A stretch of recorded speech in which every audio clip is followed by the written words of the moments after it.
Ze zien alleen maar het resultaat, maar kent zelfs het proces niet dat je als rapper moet er staan voor teksten matchen met intentie. Niemand weet wat er nodig is achter een sloten deuren. Soms is nog een deur het en klap me niet van overheuren. Hey Samurai, je zit het dope rap. Ja natuurlijk, zie ik het dope rapper. Rock de flow al testen voor de 20.000ste keer per reken. Al mijn teksten zijn versleten, je ziet resten van verleden bars in mijn mouwen kletsen. Al mijn stilos zijn leeg.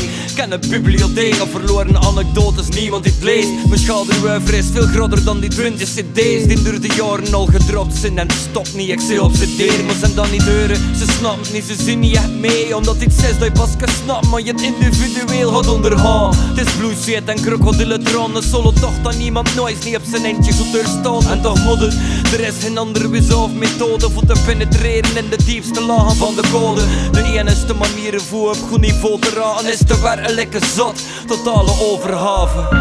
Rappers komen best omdat het niet gaat, maar ze zien alleen maar het resultaat. Toch veel meer bekijken dan praat, maar ze willen alleen maar het resultaat. Rappers wezen dat vanzelf haat, maar ze zien alleen maar het resultaat. Niemand weet hoe dieper dat je moet gaan, want ze zien alleen maar het resultaat.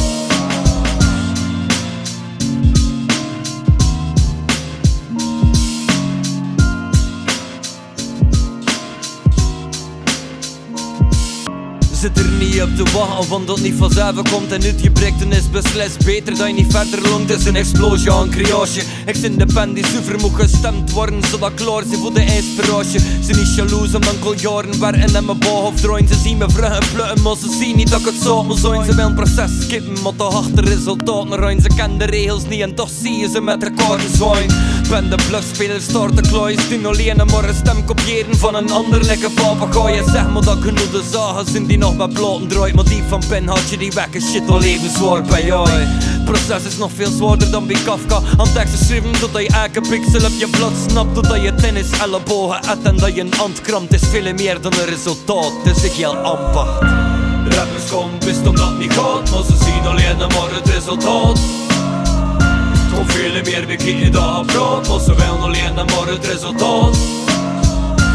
Rappers wezen dat vanzelf haat, maar ze zien alleen maar het resultaat.